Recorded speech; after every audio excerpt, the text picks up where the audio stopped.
Nung nakaraang Biyernes lang, ifinail yung kaso sa Sandigan Bayan laban dito kay Bong Revilla at sa ano pa, ah, anim pang mga akusado. Ang mga co-accused niya dito sila ano, Bryce Hernandez, sila Mendoza, yung mga umattend kanina sa hearing sa ano, sa Senado. Nandun si Bryce Hernandez, nandun si Mendoza. Pero rinaffle kanina sa Sandigan Bayan, kanina lang rinaffle, mga kabunyog, mga kababayan. At matapos i-raffle kaagad-agad naglabas ng arrest warrant ang Sandigan Bayan, 3rd Division. Yan, matindi itong justice ng Sandigan Bayan ha? Ay di ba sinabi ko naman noon, ano na yan, araw na lang ang bibilangin. O yun na nga, ano na lang. Mismo ngayong araw na Lunes, niraffle ng Sandigan Bayan. Nung naraffle sa Sandigan Bayan, kasi last Friday final yung kaso eh. Niraffle ngayong araw. Yung malversation, napunta kung kaninong division. Yung graft, napunta rin kung saan. O, tapos ngayon mismong araw, nag-issue ng warrant of arrest at saka hold departure order. Kaya ang nangyari, nakita natin kanina, si Bryce Hernandez at saka Mendoza, pinuntahan na ng NBI, inaresto na sila. Ngayon, 8:15 naman ngayon, mga kabunyog, 8:15 ngayong gabi, sumurrender na si Bong Revilla sa PNP Camp Crame. Kay sumurrender na kay kay Nartatis, kay PNP Chief Nartatis. Yan mga kabunyog. Ayan Bong Revilla surrenders to PNP after release of warrant in flood control case. Ano po yan Hindi po tayo nagpe-fake news. Ayan mga kabunyog. Ayan. Ayan Rappler.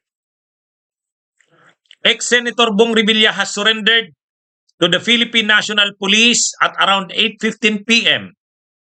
Monday, January 19, according to DILG Chief Junvic Rimulya. O yan So yan mga kabunyog. Kumpirmado na talagang sumurrender na itong si Bong Revilla. Yan pong picture na yan ilinaw ko lang. Hindi po yan yung ngayon. Nung 2014. Ay di ba nakulong na rin kasi si Bong Revilla nung 2014. 4 years siyang nakulong dahil din sa ano na naman, pork barrel na naman. Kaya lang ngayon kasi ang tawag hindi na pork barrel allocables na Pero nung dati, PDAF, yung kay Napoles. Nakulong siya 2014. Yan pong picture na yan yung pagkakakulong niya nung 2014. Ngayong 2025 ay 2026 wala pang picture. Bukas siguro, baka bukas maglabas ng picture ng mugshots. Hindi naman pwedeng hindi ka kukunan ng mugshots. Lahat ng inaaresto ay kinukunan ng mugshots. Sa ngayon, wala pang nilalabas na mugshots ang PNP. Pero kumpirmado, mga kabunyog, mga kababayan, ayan ex-Senator Bong Revilla has surrendered to the Philippine National Police at around 8:15 p.m. Monday. So kanina lang na 8:15. Kaninang hapon, lumabas yung arrest warrant. Ang unang nakita natin sa social media, sila Bryce Hernandez at saka si Mendoza, pinuntahan ng NBI doon sa Senate Detention Facility nila. Inaresto na sila ng NBI. Pero, sabi ko, baka bukas na si Bong Revilla. Hindi pa inabot ng ngayong gabi nga pumunta na siya. Kasi pupuntahan talaga yan ng PNP ngayong gabi. Pupuntahan talaga yan ng PNP ngayong gabi. Hindi niya na hinintay. Siya na ang pumunta kay PNP Chief Nartatis. Ang tanong lang, ewan ko kung ilalagay siya sa PNP Custodial Facility, Custodial Center. Noong kasi, senador siya noon, di ba? Noong nakulong siya noon, senador siya. Katulad din ni Laila de Lima, senadora din. O doon sila sa PNP Custodial Facility kasi syempre kahit naman sila may kaso, binibigay naman na ano sa kanila, doon sila kinukulong sa PNP Custodial Facility.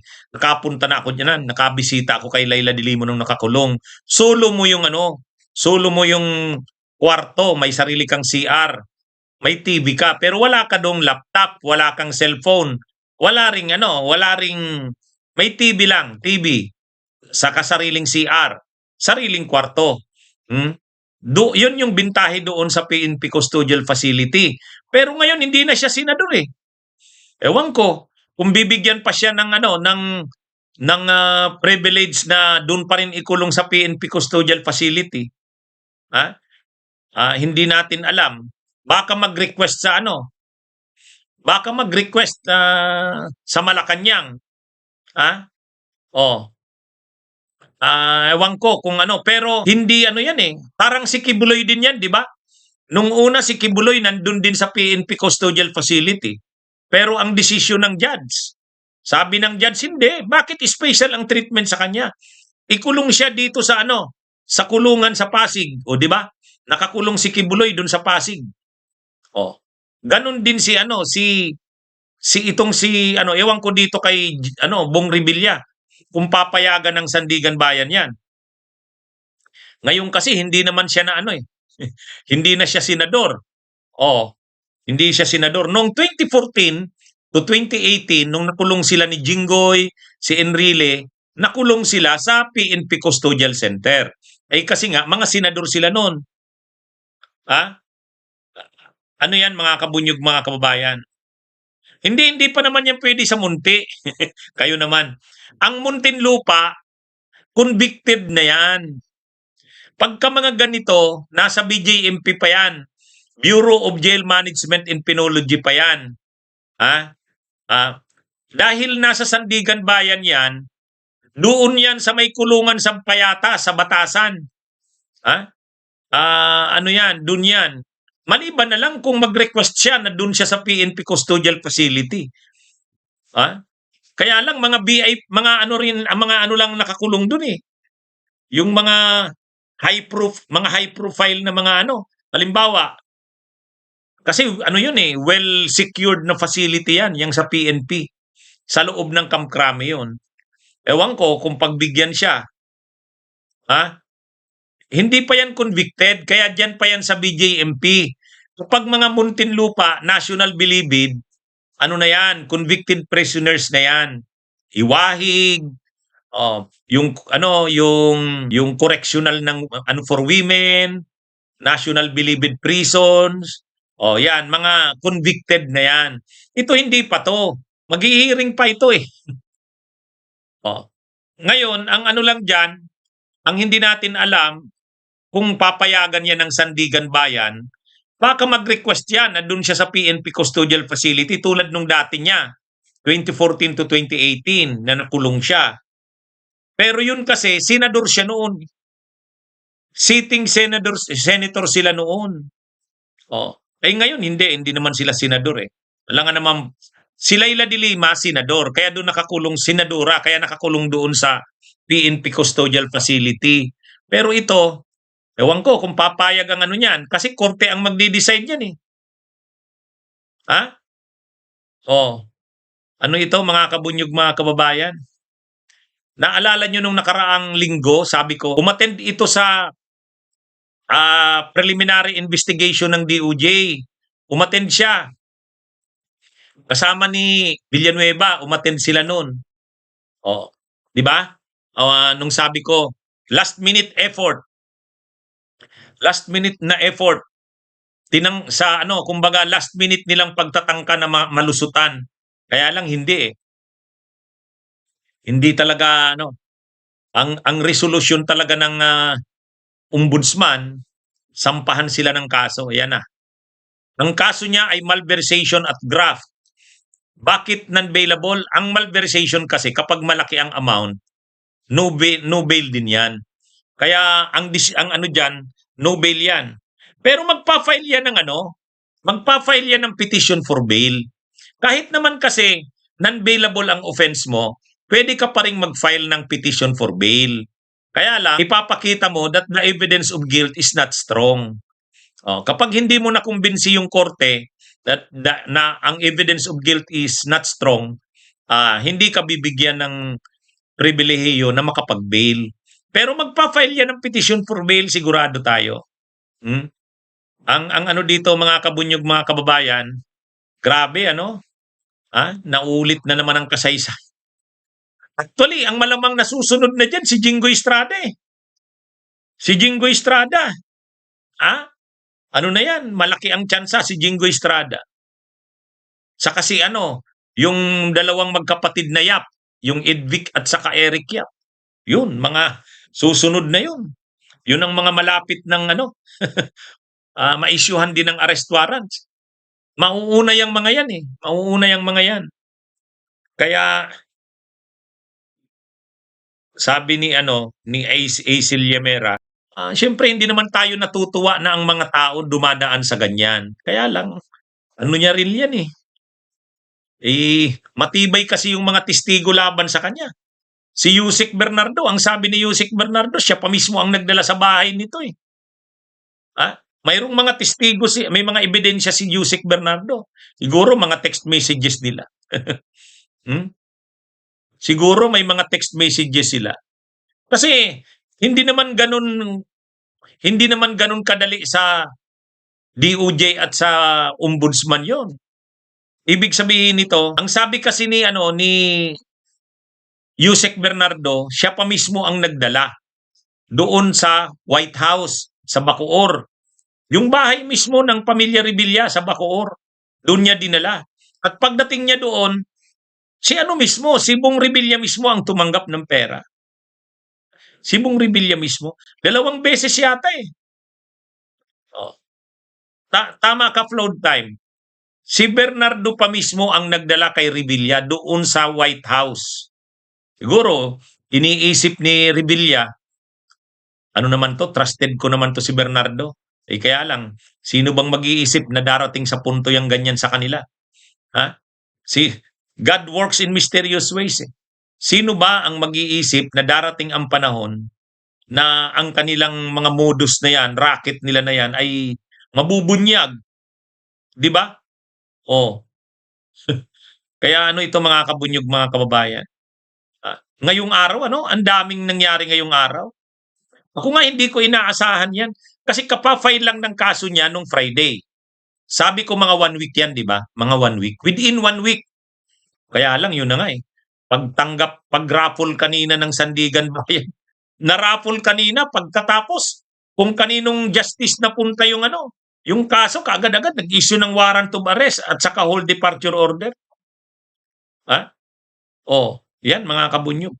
Grabe to. Tapos ngayong araw din, kung nabalitaan ninyo, nag-file ng plunder. Nag-file na ng plunder laban kay Bunuan. Napanood nyo ba yung vlog ko kanina? Si Bunuan, nag-file na ng plunder pero hindi pa naman sa korte. Yung National Bureau of Investigation, nag-file na ng plunder laban kay Jinggoy at kay Bunuan. Si Bunuan, nakararating pa lang kahapon galing US. Kararating pa lang kahapon. Tapos kanina, umattend sa Senado. Tapos habang uma-attend siya sa Senado, nabalita na nag-file na ang NBI ng criminal complaint na plunder laban sa kanya, kay Bunuan at saka kay Jinggoy. Kaya malamang bukas, papadalhan na si Bunuan ng sumpina. Susumpina na yan. Kaya sunod-sunod na ito mga kabunyog, mga kababayan. Sunod-sunod na ito. Ano na ito mga kabunyog? Yung sinasabi na, ito dapat yung mga nangyari noong December. Kaya lang hindi na kaya nung December. So, ngayon na nangyayari. Saluduhan natin ang Department of Justice, ang Ombudsman sa ginagawa nilang ito. Kaya ito, maganda naman at mayroon nang nangyayari. Ang sa tingin kong susunod na dito si Jinggoy. Si Jinggoy. Kasi medyo ready na ang kaso dun eh. Sila Chis Escudero kasi sila Villanueva, medyo nahuhuli. Pero si Jinggoy, Saka si Eric Yap, yun, medyo nauuna na ang mga kaso niyan. Ha? Yung magkapatid na Yap, Eric Yap saka Edvic Yap. Yung best friend yan ni best friend ni Pulong. Yan yung House Appropriations Committee chair nung panahon ni Duterte. Si Eric Yap. Oh, si Eric Yap, yan yun. Kaya medyo tayo. Yan yung aabangan natin. Yan ang susunod na dyan. Sila Eric Yap, si Jinggoy. Ewan ko si Jinggoy, may mga balita nga baka daw lumabas ng bansa. Pero alam ko kararating lang ni Jinggoy galing sa ibang bansa, di ba? Pag nakasuhan si Jinggoy at lumabas ang arrest warrant, nauulit na naman. Nauulit na naman sila. So, ano ito mga kabunyog, mga kababayan? Ano ito? Tama po kayo ang observation nyo. Parang hindi na nadala si Bong Revilla, no? Actually, yung una niya, yung 2014 niyang pagkakakulong, na-acquit siya nung 2018.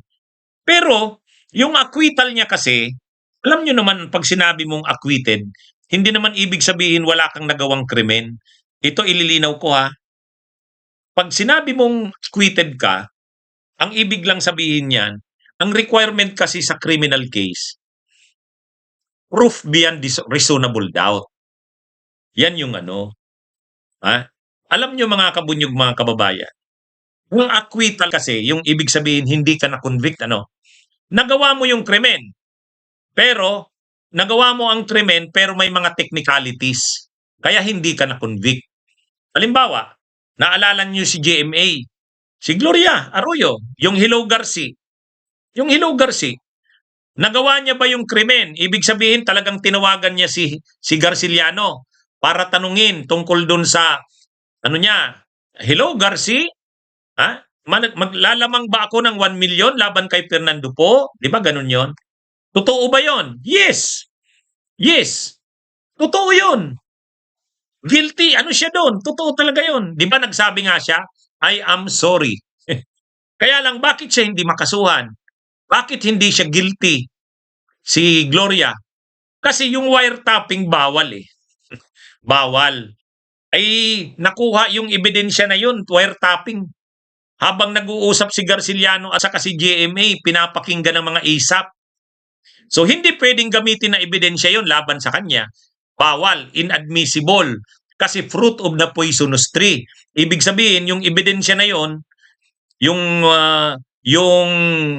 recorded na conversation ni Garciliano at saka ni Gloria ay hindi pwedeng i-present sa korte. Bakit hindi pwedeng i-present? Dahil nga, produkto yon ng wiretapping. Wiretap mo bawal ang wiretapping. Kaya hindi magamit sa kanya yon. Pero may nagawa bang krimen si Gloria? Yes, inamin niya. Kaya lang hindi siya makonvict. Hindi siya makonvict. Bakit hindi siya makonvict? Kasi bawal nga yung yung ebidensya na yon, hindi mo magagamit laban sa kanya. Ganyan din yung, di ba, acquitted din si Bong Revilla noong 2018. Bakit hindi siya na-convict? Acquitted siya. Kasi wala, proof beyond reasonable doubt Pero may pera bang pumasok sa account niya? Oo, 140 million. Kaya lang, walang ebidensya. Ang sabi niya, hindi ko alam. Paano pumasok yan doon? Maniwala naman tayo. Paano naman tayo maniwalang may pumasok na 140 million sa account niya, hindi niya alam. Ang sabi niya kasi, ang gumawa ng diskarte noon, yung kanya daw na chief of staff, si Cambe. Alam niyo yung chief of staff niya noon, namatay sa kulungan. Si Attorney Cambe, Richard Cambe. Kawawa nga yun Ano yun mga kabunyog, mga kababayan. Nung nakasuhan itong si Bong Revilla nung 2014 ng plunder, dahil kay Napoles, yung PDAP scam, ang kasama niyang co-accused doon, yung chief of staff niya, si Attorney Cambe. Richard yata ang pangalan noon. Richard. Ngayon, yun si Richard Cambe na-convict. Siya hindi. Hindi siya na-convict. Ngayon, pero namatay sa kulungan yun. Siguro grabing depression. Grabing depression yun. yung Richard Cambe, ha? Na ano yun, na convict. Yan yung nangyari doon sa sa kaso niya. Pero hindi lang naman na convict si Bong Revilla doon dahil hindi napatunayan beyond reasonable doubt. Pero hindi naman ibig sabihin na walang proof beyond reasonable doubt, hindi mo nagawa yung krimen. Yung lang, yung beyond reasonable doubt. Parang katulad nga, in example ko nga yung kay Gloria Mayroon bang nagawang krimen si Gloria? Mayroon. Kasi inamin niya nga Kaya lang, hindi magagamit na ebidensya sa kanya yung recording. Bakit? Wiretap yun Bawal yung wiretapping. Oh. Kaya yan mga kabunyog, mga kababayan. Hanggang ngayon, hindi naman nasauli yung 140 million na yun. Ang rason na ginagamit ni Bong Revilla. Kasalanan ko bang may pumasok na 140 million sa account ko? Wala naman akong nagawang krimen. Yun, actually, matindi ang natin. Si Attorney Cambe. Balae ba yun? Balae? Hindi na nabawi yung 140 million.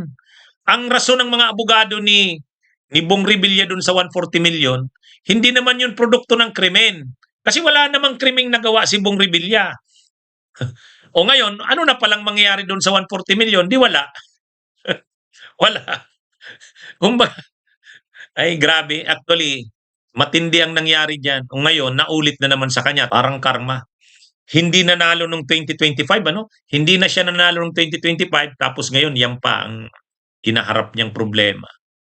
Kaya, anyway, abangan natin bukas, baka may mag-shots na. Yan kasing pinapakita ko sa inyo, hindi mag-shots yan ngayon. Wala pa siyang mag-shots ngayong gabi. Pero kumpirmado tayo na sumurrender na siya sa PNP. Ayan, Yan yung balita ngayon, Ayan, mga kabunyog, Yan yung balita sa Rappler. Ex-Senator Bong Revilla has surrendered to the Philippine National Police at around 8:15 p.m. Monday, January 19, according to DILG Chief Jun Vic Rimulya. Pero wala pang picture nung pag-surrender niya ngayon. Yang pinapakita ko sa inyong picture nung 2014 pa yan. Yung 2014 pa yan. Okay, mga kabunyog, mga kababayan. Yung iba pang mga akusado, sila Bryce Hernandez, sila Mendoza, inaresto na rin ng NBI kanina. Kinuha na sa Senado. Dinala na sa no bail ito, kabunyog Joel. No bail. No bail yan. Hindi pwedeng mag-bail dyan. Non-bailable. Kaya, ano ito? Bunyog, halikan na kasama ka. Bunyog, kapag buklod ay may pag-asa. Luzon, Visayas, Mindanao, isa ang pananaw. Sa bagong Pilipinas ang bunyog isisigaw.